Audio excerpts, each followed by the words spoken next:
Assalamu alaikum wa rahmatullahi wa barakatuh. Mes honorables frères et sœurs, durant cette vidéo, nous allons parler sur l'importance des parents.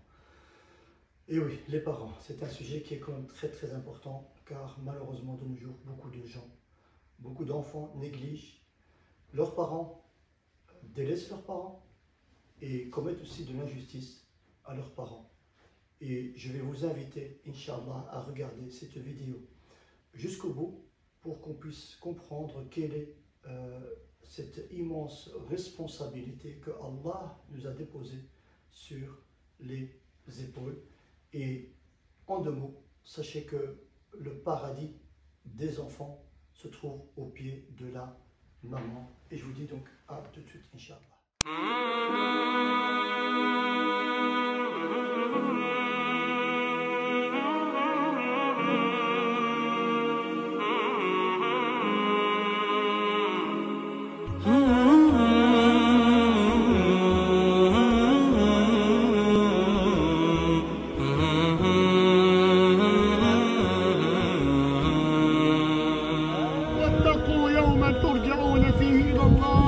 Craignez le jour où vous allez retourner auprès d'Allah. C'est pas un film, Erwan.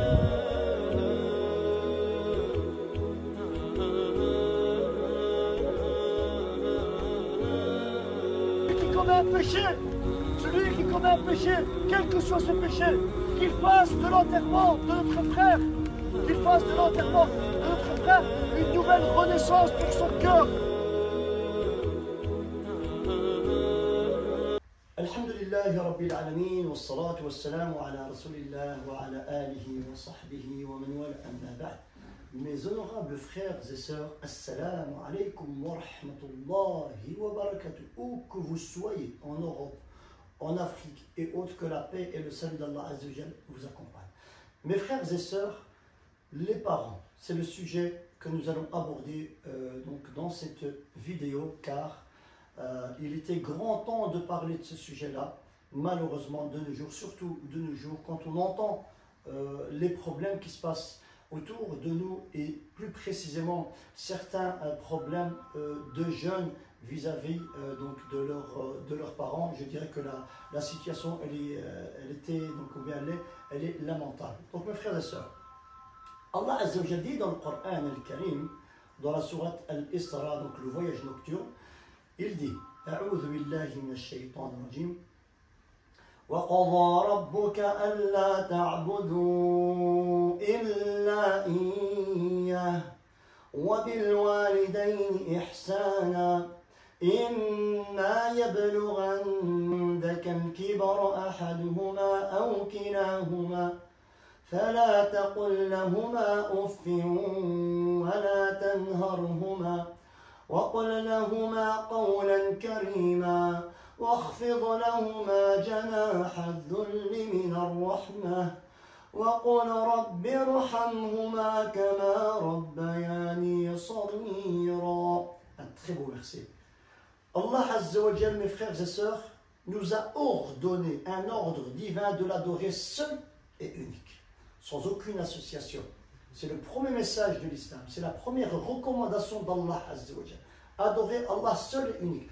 Et juste après cela, juste après cette recommandation, cette directive, cette obligation d'Allah, c'est la bienfaisance envers les parents. Donc la bonté et la bienfaisance envers les parents. Et surtout, lorsque l'un d'entre eux atteint un certain âge, ou plutôt les deux arrivent à un certain âge de vieillesse, où ils ont besoin qu'on puisse être encore plus affectif vis-à-vis d'eux, plus de tendresse, de douceur, être à leur service. Et bien à ce moment-là, Allah Azza wa Jalla nous rappelle وَلَا تَقُلْ لَهُمَا أُفٍّ وَلَا تَنْهَرْهُمَا. Ne leur dites même pas le mot ouf et ne pas hausser la voix sur eux. وَلَا تَقُلْ لَهُمَا أُفٍّ وَلَا تَنْهَرْهُمَا وَقُلْ لَهُمَا قَوْلًا كَرِيمًا. Et dites-leur de belles paroles, de bonnes choses. وَلَا تَقُلْ لَهُمَا أُفٍّ وَلَا تَنْهَرْهُمَا. Et faites des invocations pour eux. Mes frères et sœurs, وَلَا تَقُلْ لَهُمَا أُفٍّ. Les savants disent que s'il existait un mot plus petit que ouf dans la langue arabe, Donc, dans la langue arabe, Allah l'aurait cité dans le Coran al-Karim, mais le mot ouf, c'est l'un des mots ou bien c'est le mot le plus petit dans la langue arabe. Et c'est pour cela que Allah l'a choisi. Donc, wala taqul lahum uffin. Ne leur dites pas ouf. Et regardons ce qui se passe dans le terrain. Mon fils, est-ce que tu peux faire sortir le sac poubelle aujourd'hui? Demain, c'est le camion, ou bien c'est les éboueurs qui ramassent demain les poubelles. Oh, moi, encore moi. Oh, je l'ai déjà fait hier, toujours moi, j'en ai marre, relou, chelou, baba, etc. C'est la réalité, mes frères et sœurs. Ma fille, est-ce que tu peux aller me faire une petite course? Oh, j'en ai marre, elle me saoule celle-là. Oh, oh. Wallah, c'est la réalité, mes frères et sœurs. Wala taqul lahuma uffin. Même le fait de dire ouf peut faire de toi, mon fils, ma fille, un enfant qui pourrait être ingrat vis-à-vis de ses parents. Allah, Allah, Allah. ولا تقل لهما اف ولا تنهرهما. Et ne pas hausser la voix sur eux, ne pas hausser la voix sur eux. Et quand on regarde au jour d'aujourd'hui ce qui se passe autour de nous, c'est lamentable, c'est lamentable. Il y a des enfants qui insultent leurs parents, il y a des enfants qui humilient leurs parents, il y a des enfants qui frappent leurs parents, et il y a des enfants qui mettent à la porte leurs parents à la rue. C'est une réalité. Il y a des parents qui n'arrivent même plus à vivre avec leurs enfants tellement que la situation elle est désastreuse, subhanallah. Mes frères, mes sœurs, oh, nous les enfants qui avons encore nos parents, prenons soin de nos parents, c'est une grosse amana, parce que le fait d'être au service de tes parents, sache que c'est Allah qui t'a honoré. Allah t'a honoré de l'adorer de cette manière-là. Allah, il t'a fait un énorme privilège d'être à ton service, ou bien d'être au service de ton père, de ta mère. Même si ça te dérange, même si tu n'aimes pas, même si ça t'énerve, mord ta chic, ravale ta salive. Et patient parce que tu es en état d'adoration. Mon frère, ma soeur, wallah, wallah, wallah, on ne rentrera pas au paradis qui est auprès d'Allah tant qu'on ne prend pas soin de notre paradis qui est sur terre. Et ce paradis ici sur terre, c'est les parents. Un jeune garçon est venu voir notre prophète Muhammad sallallahu alayhi wa sallam. Il dit, Ya Rasulallah, Ya Rasulallah, je voudrais donc faire je voudrais faire la hijra, donc aller dans un pays, quitter ce pays, aller dans un pays, donc pays musulman. Je voudrais faire la hijra et aller combattre pour la cause d'Allah. Et le Nabi sallallahu alayhi wa sallam, il lui a dit, as-tu ta maman? Il dit oui, Ya Rasulallah, ben les deux, j'ai les deux, Ya Rasulallah. Il a dit, retourne auprès de tes parents et c'est ça ton combat à toi. Fais-les rire comme tu les as peut-être fait pleurer. Sois à leur côté, ne les chagrine pas. Et c'est ça ton combat de djihad, et c'est ça ta hijra fi sabilillah. Prends soin de tes parents, de ce joyau qu'Allah Azza wa Jal a mis, ou bien donc t'a accordé encore de rester avec eux, donc à ses côtés. Al-bir lil walidain. Mon frère, ma soeur, tu peux être un croyant, un mu'min. Tu peux prier le jour et la nuit. Tu peux jeûner les jours, tous les jours, un jour sur deux, peut-être toute l'année, toute ta vie. Tu peux faire des hajj chaque année. Tu peux être le meilleur des croyants aux yeux des gens. Walakin mon frère, wallah, wallah, wallah, que tu n'arriveras même pas au plafond si tu ne prends pas soin de tes parents. Et bien plus précisément, encore bien plus loin que cela. Wallah, mon frère, ma soeur, qu'on ne rentrera pas au paradis, même si on adore Allah d'une adoration, on va dire, exemplaire. Si on ne prend pas soin de nos parents, on ne rentrera pas au paradis. C'est pas moi qui le dis, c'est An-Nabi sallallahu alayhi wa sallam qui le dit. La yadkhulu jannatu aq. La yadkhulu jannatu aq. Ne rentrera pas au paradis celui qui est ingrat, celui qui est mauvais vis-à-vis de ses parents. Il ne rentrera pas au paradis. Il ne sentira même pas l'odeur du paradis. An-Nabi sallallahu alayhi wa sallam, un vendredi, il est monté sur un mimbar pour donner sa khutbatul Jumu'ah. Il a dit 3 fois Amin parce qu'il a eu la visite de Jibril. Et Jibril alayhi salam, il a fait 3 invocations et le prophète sallallahu alayhi wa sallam, il a confirmé, ou bien il a dit Amin à 3 fois de suite. Amin, Amin, Amin. Il a donné son prêche du vendredi et après le prêche, les compagnons lui disent Ya Rasulallah, tu es monté sur ton minbar, tu as dit la première marche Amin, la deuxième marche tu as dit Amin et la troisième marche tu as dit Amin. Pourquoi Ya Rasulallah? Et Allah sallallahu alayhi wa sallam a dit Jibril est venu me rendre visite à ce moment-là, il a fait 3 invocations et j'ai dit Amin. Et parmi ces 3 invocations, c'est Al-Bir lil walidayn, la bienfaisance envers les parents. Mes frères et sœurs, l'ancienne génération, qui est la génération de nos parents, sont en train de nous quitter à petit feu. Ils sont en train de partir, que ce soit de la vieillesse, de maladie ou du Covid. Ils sont en train de partir à petit feu, mes frères et sœurs. Si on ne prend pas soin de nos parents pendant qu'il en est encore grand temps, pendant que j'ai ma maman qui est à mes côtés, qui me sourit, pendant que j'ai mon papa qui est là à mes côtés, si je ne prends pas soin de eux maintenant, ce n'est pas après leur mort que je vais commencer à pleurer, commencer à regretter. C'est maintenant ou jamais, mes frères et sœurs. Je ne dis pas que la bienfaisance envers les parents s'arrête à la mort. Après la mort, il y a encore d'autres alternatives, il y a encore d'autres façons de prendre soin de ses parents, même après la mort. Mais du vivant, mon frère, ma soeur, profitons. Ne connaît la valeur de ses parents, ne connaît la valeur de ses parents que celui qui les a perdus. Demandez aux frères et aux sœurs qui ont perdu leurs parents, un père, une mère ou les deux, quelle serait leur plus belle, ou bien la plus belle des choses qu'ils espèrent de ce bas monde. Et ils vont te dire, moi j'aurais bien voulu ne serait-ce que boire une tasse de café en présence de mon papa, j'aurais bien voulu ne serait-ce que revoir ma maman et lui faire ma déclaration d'amour et lui dire que je t'aime, la serrer très fort dans mes bras, la caresser, etc. Subhanallah. Donc, nos parents sont encore vivants, c'est encore une occasion. C'est encore une occasion d'adorer Allah Azza wa Jal. C'est une occasion de me rapprocher d'Allah Azza wa Jal. Il y a les frères et sœurs. Abu Hurayra radiyallahu anhu, ce compagnon intime de notre prophète Mohammed sallallahu alayhi wa sallam. Ce compagnon qui a complètement oublié de se marier. C'est pas qu'il ne voulait pas, il a oublié. Quand tu lui as posé une question, lorsqu'il était en état d'agonie, pourquoi tu ne t'es pas marié? Il leur a dit, j'ai oublié de me marier. Ce compagnon, il a passé toute sa vie aux côtés de Nabi sallallahu alayhi wa sallam. Ce compagnon, je le compare à un scanner, à un laser. Il a décortiqué tout ce que le prophète faisait et disait. C'est ce qui fait qu'au jour d'aujourd'hui, mashallah, on a des hadiths qui sont plus que authentiques. Donc il a vécu aux côtés du Nabi sallallahu alayhi wa sallam. Ce compagnon, Abu Hurayra radiyallahu anhu, sa maman, elle n'était pas musulmane, elle n'était pas croyante. Et ça, c'est un message pour mes frères et sœurs convertis à l'islam.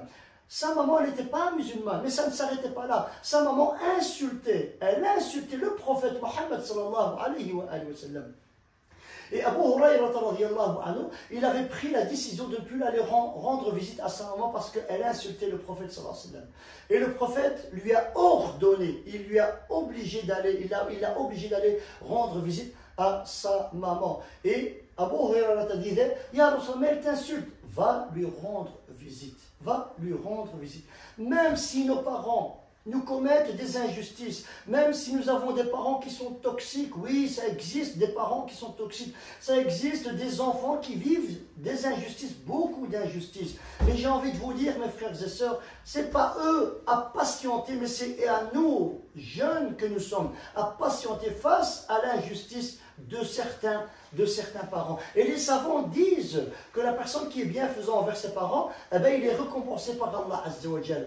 Mais si cet enfant-là subit des injustices de ses parents et qu'il patiente, la récompense elle est encore grandiose auprès d'Allah Azza wa Jal. Al-birr lil walidayn, la bienfaisance envers les parents. Et voilà les histoires des compagnons et de nos salafs, de nos prédécesseurs, radiyallahu anhum. Il y en avait certains d'entre eux. Nous avons Mohammed ibn Sirin, c'est celui qui a édité l'ouvrage qu'on a encore au jour d'aujourd'hui, l'interprétation des rêves. Des rêves, c'est une référence qu'on a encore au jour d'aujourd'hui.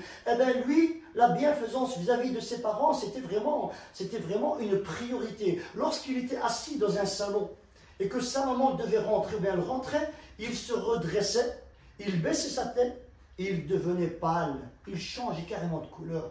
Et ses compagnons lui disaient, mais qu'as-tu à devenir comme ça? Et on lui a dit, ou bien on a répondu à sa place que parce que sa maman, elle est rentrée. Il y avait certains salafs, ils n'osaient même pas manger aux côtés de leur maman dans le même plat. De peur que celui-ci va manger ou bien va vouloir prendre un morceau de cette nourriture-là et que la maman a regardé ce petit morceau et elle le voulait pour elle alors que le fils a pris ce morceau-là avant. Donc ils avaient peur de devancer la maman sur l'intention qu'elle avait du fait de vouloir prendre un petit morceau de cette nourriture. Il y avait aussi d'autres salafs. Lorsqu'ils venaient parler à leur maman, ils chuchotaient dans l'oreille de sa maman. Les compagnons croyaient que la maman, elle avait un problème de surdité ou bien un problème d'auditif, d'oreille.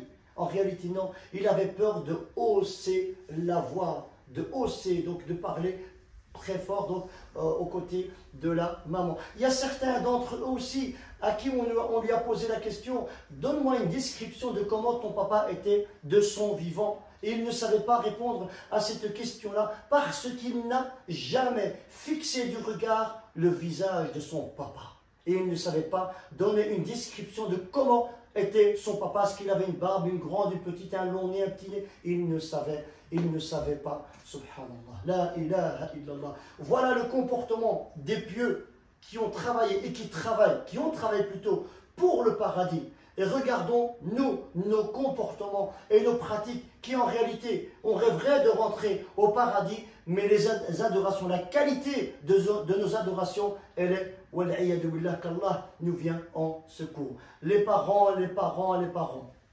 Allah Azza wa Jal nous a ordonné de prendre soin des parents.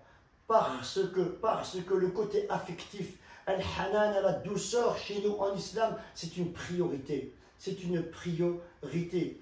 Ya ikhwan, malheur à celui qui a encore ses parents qui sont vivants et qui ne va pas leur rendre visite parce que pour des litiges, des problèmes d'héritage, des tensions entre les frères et sœurs, des problèmes de sorcellerie, et la liste est longue, malheur à celui-ci. Mettez tout cela de côté, Erwan. Mettez en priorité la clémence d'Allah. Je vais rendre visite à mon père, à ma mère, à mes parents, pour plaire à Allah Azza wa Jal. Même si au fond de moi, ça pourrait peut-être me déplaire, même si au fond de moi, je sais qu'en allant chez mes parents, il y a des tensions, il y a un frère, une sœur, mettons tout cela de côté, ya Erwan. Mettons cela de côté et allons nous rendre compte de l'immense responsabilité que nous avons auprès d'Allah Azza wa Jal. Le petit-fils de l'imam Ali ibn Abi Talib, il disait que lui, il ne pouvait pas vivre au-dessus de ses parents. Donc si dans une maison,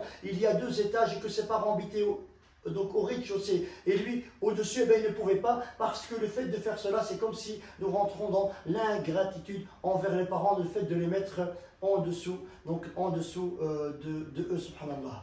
Je tire mon chapeau aux conjoints, hommes et femmes, aux conjoints qui poussent leurs conjoints à prendre soin de leurs parents.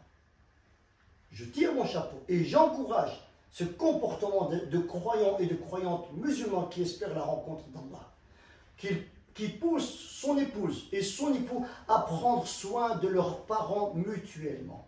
C'est vraiment un comportement, malheureusement, qui est très rare de nos jours, mais il faut absolument y remédier, il faut absolument revenir à ce genre de comportement. Et malheur à toute femme, épouse et épouse qui empêche son conjoint de prendre soin de ses parents. Malheur à cet homme et malheur à cette femme. Et dans ces conjoints-là, il n'y a aucun bien, il n'y a aucun rien. Mon frère, ma soeur, fille ou garçon, ce que tu fais à tes parents, tes enfants te le feront. Ce que tu fais à tes parents, tes enfants te le feront. Ne t'inquiète pas. Ne t'inquiète pas. C'est une amana, c'est un dépôt. Ce que tu fais, on te le fera. Donc mon frère, si tu agis bien vis-à-vis de tes parents, tes enfants agiront bien vis-à-vis de toi. Tu es ingrat, mauvais vis-à-vis de tes parents, tes enfants, tu peux leur donner la meilleure des éducations. Wallah, que si tu ne prends pas soin de tes parents, tes propres enfants feront ce que toi tu as fait, subhanallah. Craignez Allah Azza wa Jal. Craignons Allah Azza wa Jal. C'est facile de venir pleurer après la mort des parents. C'est facile. Mais il faut pleurer. Il faut pleurer avant la mort, voir ce qui se passe autour de nous. Quand on entend des enfants qui insultent leurs parents, qui dénigrent, qui rabaissent, qui poussent, qui frappent, qui mettent à la porte pour une épouse qui vient d'arriver, pour un époux qui vient d'arriver, etc. Chaque chose a sa place. La relation que j'ai avec mon épouse, elle est différente. Et la relation que j'ai avec ma maman, elle est différente. Nous ne mélangeons pas les deux relations. Ce sont deux relations, deux amours différents. Deux amours différents. Allah di alaykum, barakallahu fikum. C'est un petit rappel, Inch'Allah benillah, que je fais à moi-même, et un rappel aussi que je fais à mes frères et sœurs. Partagez, partagez, partagez. Et il est grand temps de partager parce que la situation, elle est vraiment grave, grave, grave. Prenons soin de nos parents avant qu'il ne soit trop tard. Et bien sûr, après la mort, il y a encore d'autres méthodes de prendre soin de ses parents. Et même certains savants disent que la meilleure des méthodes, ou la meilleure des façons de prendre soin de ses parents, c'est après la mort. Parce que de mon vivant, il peut y avoir une concurrence entre les frères et sœurs. Moi j'apporte, moi je fais, moi je donne mieux que toi. Et donc il peut y avoir aussi un petit peu d'ostentation, d'orgueil. Mais après la mort, il n'y a personne qui te voit ce que tu fais pour ton père, ta mère, qui en a tant besoin à ce moment-là, alors qu'elle est enterrée en dessous de la terre.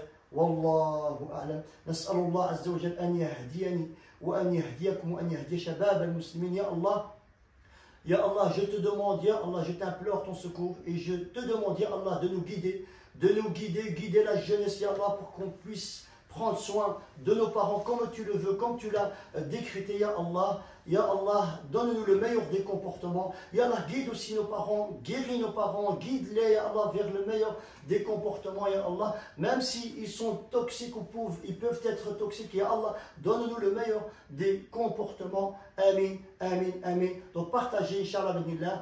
Wa barakallahu fikum. Et à la prochaine. Wassalamu alaykum wa rahmatullahi wa barakatuh.